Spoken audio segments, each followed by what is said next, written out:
National ISAR 2023 અને એમ્બ્રિયોલોજી દ્વારા ક્લિનિશિયન્સ અને એમ્બ્રિયોલોજી પર રાષ્ટ્રીય કોન્ફરન્સના આયોજન સાથે પેનલ ડિસ્કશન યોજાયું હતું.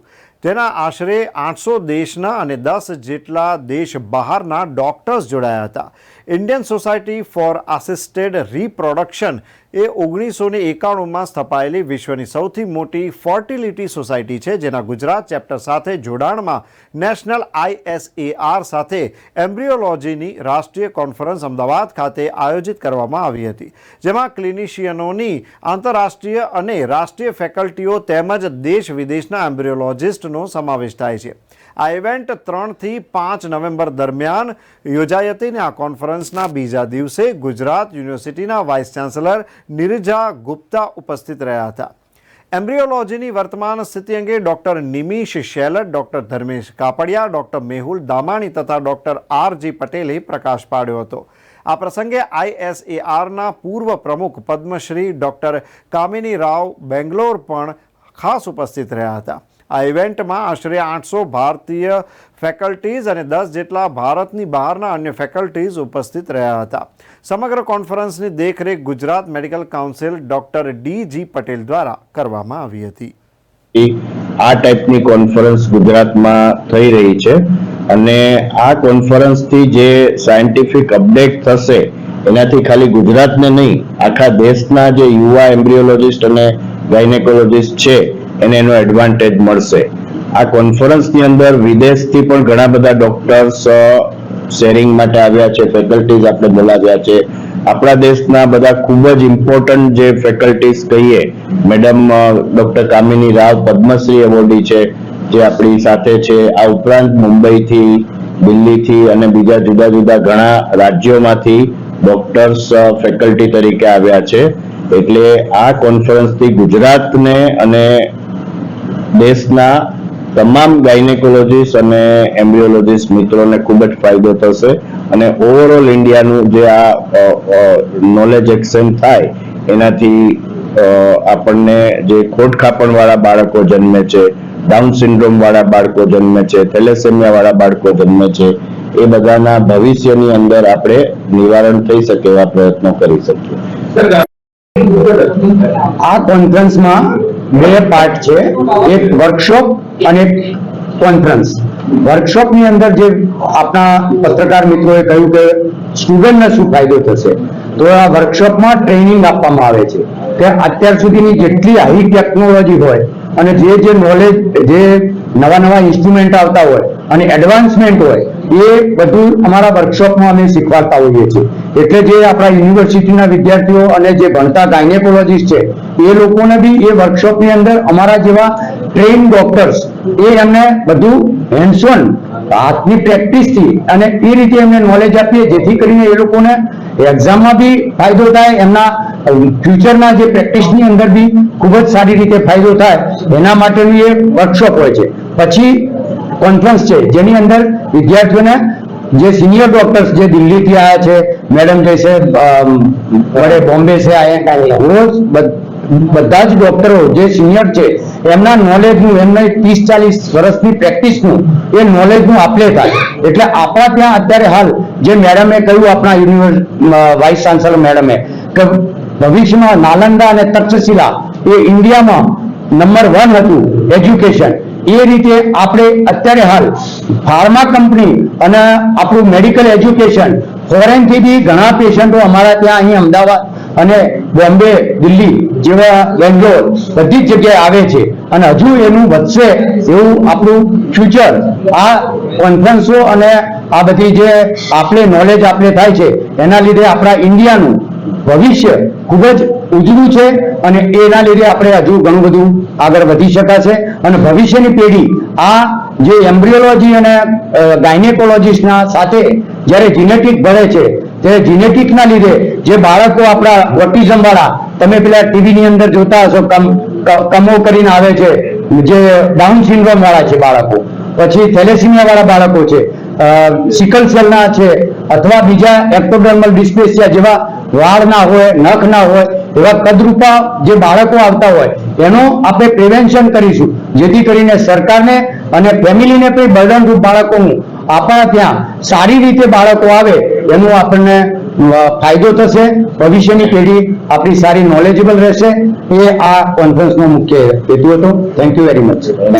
કે આજે વંધ્યત્વનું પ્રમાણ વધતું જાય છે, કારણ કે લોકો થોડા લેટ મેરેજ કરે છે, પ્રેગ્નન્સીનું લેટ પ્લાનિંગ કરે છે, ક્યારેક એડિક્શન જેવું કે દારૂ અથવા વ્યસનના કારણે અને ઓબેસિટીના કારણે, સેડેન્ટરી લાઈફ અને કસરત ઓછી હોવી એના કારણે વંધ્યત્વનું પ્રમાણ વધતું જાય છે.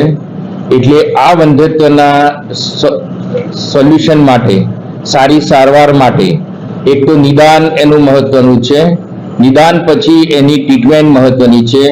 જે ટ્રીટમેન્ટમાં આપણને એનું રિઝલ્ટ સરળ મળે, ઓછા ખર્ચે મળે અને એનું પ્રોબ્લેમ સોલ્વ થાય એ માટેની આ કોન્ફરન્સ હોય છે. આ કોન્ફરન્સમાં અત્યારે દેશ વિદેશથી લોકો આવ્યા છે અને આ વખતે જે ડેલિગેટ છે નંબર 830 છે, જે અત્યાર સુધીનો સૌથી રેકોર્ડ છે કે આટલી મોટી સંખ્યામાં લોકો ઉપસ્થિત રહ્યા છે, એકબીજાનું જ્ઞાન પ્રદાન કરી રહ્યા છે, નોલેજ એક્સચેન્જ કરી રહ્યા છે. ઘણી બધી ટેકનોલોજી ડેવલપ થઈ છે. ઇન્જેક્શનમાં પણ સારા ઇન્જેક્શન આપવા જેથી કરી ઇઝી પેશન્ટ પોતે લઈ શકે અને જ્યારે ઇન્જેક્શન આપવાથી બહુ બધા ઈંડા બનતા હોય છે ત્યારે પેશન્ટની સેફટી રહે, એટલે ઓવર હાઇપર સ્ટિમ્યુલેશન ના થાય અને સારી રીતે એનું સ્ત્રી બીજ બને, પુરુષ બીજ બને, સારા ભ્રૂણ બને અને પછી ગર્ભાશયમાં મૂકવાથી જેનો જલ્દી પ્રેગ્નન્સી રેટ સારો થાય, એબોર્શન રેટ ઓછા થાય, એક્ટોપિક ઓછું થાય, ઓછો આરામ કરવો પડે, વર્ક લોસ ના થાય અને આમાં કોઈ પણ પ્રકારનું કાપકૂપ નથી અને સરળતાથી હવે આ રિઝલ્ટ મળે છે. એ બધાનું કારણ છે આજની નવી ટેકનોલોજી અને જે જરૂરી છે એના કારણે આજે IVF બહુ સરળતાથી લોકોએ એક્સેપ્ટ કર્યું છે અને એનું રિઝલ્ટ પણ વધતું જાય છે. અને આ ટેકનોલોજીથી, આવી બધી કોન્ફરન્સથી આપણે એકબીજાને ટેકનોલોજી સમજી શકીએ, આપણે એ ટેકનોલોજી આપણા દરેક શહેર સુધી, એવું નહીં કે એકલા મેટ્રો સિટીમાં જ રહે, ટાયર 1, ટાયર 2, ટાયર 3 જે જરૂરિયાત લોકોની છેક સુધી પહોંચી શકે એવી ઉપસ્થિતિ થાય, એટલા ડોક્ટરો ઉપસ્થિત થાય, એટલા એમ્બ્રિયોલોજિસ્ટ ઉપસ્થિત થાય તો આ બધું સરળતાથી ટ્રીટમેન્ટ લોકો સુધી પહોંચી શકે એ મેઇન આશય છે.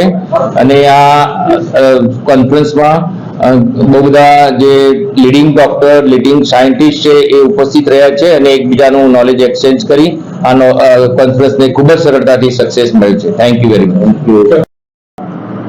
હું ડોક્ટર નિમિષ શેલર, સિનિયર ગાયનેકોલોજીસ્ટ તેમજ ટેસ્ટ ટ્યુબ બેબી નિષ્ણાત છું.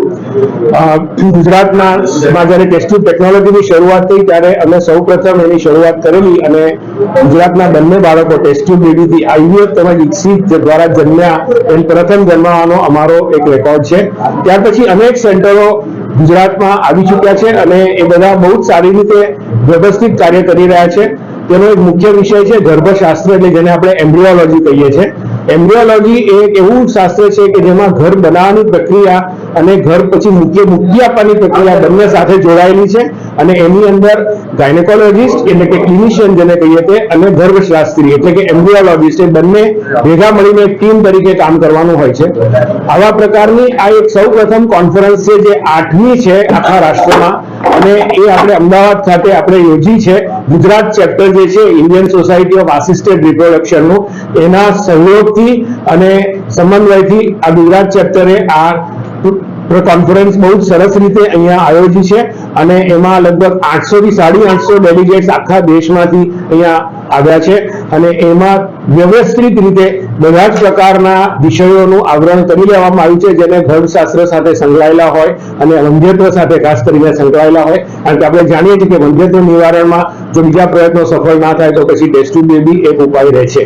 તો એને સંલગ્ન આખા દેશના તમામ ઉચ્ચ કોટીના વૈજ્ઞાનિકો અને તેમજ એના વિષયને લગતા તમામ નિષ્ણાતો આજે એક જ મંચ ઉપર બધા ભેગા થઈને અમે અહીંયા આયોજન કર્યું છે અને એને લીધે ખૂબ જ આદાન પ્રદાન નોલેજ એટલે કે વિજ્ઞાનનું અને બધી જ રીતની જે તકલીફો છે એને કેવી રીતે દૂર કરીને સારા પરિણામો આપવા એના નિષ્કર્ષ પર અમે પહોંચી શકીએ. એટલા માટે આનું બહુ સફળ આયોજન છે અને એનાથી બધા ખૂબ જ સંતુષ્ટ છીએ અને તમને બધાને અમે આ જે વાત કરીએ છીએ એ છેવટે તો સમાજને માટે જે નિસંતાનપણું છે એને દૂર કરવાના જે અથાગ પ્રયત્નો છે એની તરફ આ એક બહુ મોટું કદમ છે. Thank you very much.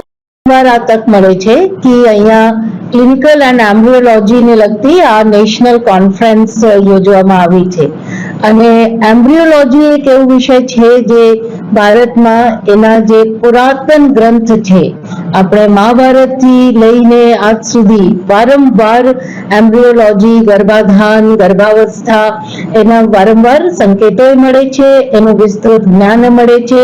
ગર્ભોપનિષદ કરીને આપણે ત્યાં એક ઉપનિષદ છે, નિરુક્ત ઉપનિષદ કરીને ઉપનિષદ છે. એટલે વારંવાર જેવી રીતે ગર્ભાવસ્થા અને ગર્ભાધાનને લઈને ભારતમાં પહેલાથી જે આવિષ્કારો થયા કે કોઈ પણ આયોજન થયા એને લિંક કરતા કરતા આજે જે સ્થિતિ જોઈએ તો આજે એમ્બ્રિયોલોજી વિશ્વમાં સૌથી ઉન્નત રીતે અહીંયા ડેવલપ થઈ રહી છે. આપણા ગાયનેકોલોજીસ્ટ, એમ્બ્રિયોલોજીસ્ટ, આપણા જેનેટિક સાયન્ટિસ્ટ એની ઉપર બહુ જ સારા રિસર્ચ કરી રહ્યા છે અને ગુજરાત યુનિવર્સિટીને બહુ ગર્વ છે કે આપણા એમ્બ્રિયોલોજીનો એક કોર્સ પણ ડેડિકેટેડલી આપણે ચલાવી રહ્યા છે. એટલે આ હોસ્ટ કરતા અમદાવાદને, ગુજરાત યુનિવર્સિટીને એના સાથે સંલગ્ન થવામાં બહુ જ ગર્વ અમને મહેસૂસ થાય છે. જે આપ સાંભળતા હશો કે આઈવીએફ છે કે આર્ટિફિશિયલ ઇન્સેમિનેશન છે કે ગર્ભાધાનના વિવિધ સાયન્ટિફિક જે પ્રયોગો છે, અત્યારે જેવી રીતે યંગ જનરેશન આગળ જઈ રહી છે, લેટ મેરેજીસ છે એના મુખ્ય કારણ, સ્ટ્રેસ છે, એના લીધે કદાચ ગર્ભાધાનમાં થોડી મુશ્કેલીઓ યંગસ્ટર્સ મહેસૂસ કરે છે. તો આ એક બહુ જ ઉન્નત સાયન્સ તરીકે આગળ આવી રહી છે, મેડિકલ સાયન્સીસ તરીકે, અને એમાં અમુક જે સમાધાનો છે એના ઉપર આવિષ્કાર કરીને અમારા ગાયનેકોલોજીસ્ટ, અમારા એમ્બ્રિયોલોજીસ્ટ આવી રીતે યંગસ્ટર્સને બહુ જ મેન્ટલ એક સપોર્ટ આપે છે, ફિઝિકલી એને સંતાન ઉત્પત્તિમાં સહાયક મળે એવા પ્રયત્નો કરી રહ્યા છે. They are postgraduate courses. Postgraduate course specialisation છે, આપણા એમબીબીએસ પછીના સ્પેશિયલાઇઝેશન છે. કોઈ એમડી, એમએસ ગાયનેકોલોજી કરે એના પછીના જેનેટિક્સમાં, એમ્બ્રિયોલોજીમાં એ વિશેષ એ ફિલ્ડમાં જનાર જે હોય એ લઈ શકે છે. ડિપ્લોમા પણ છે. એટલે બેસિક જે એડમિશનના ક્રાઇટેરિયા છે એમબીબીએસ જ છે. મુખ્ય તો ડોક્ટર થવા જોઈએ, પછી ડિપ્લોમા અને એમએસસી બાયોસાયન્સ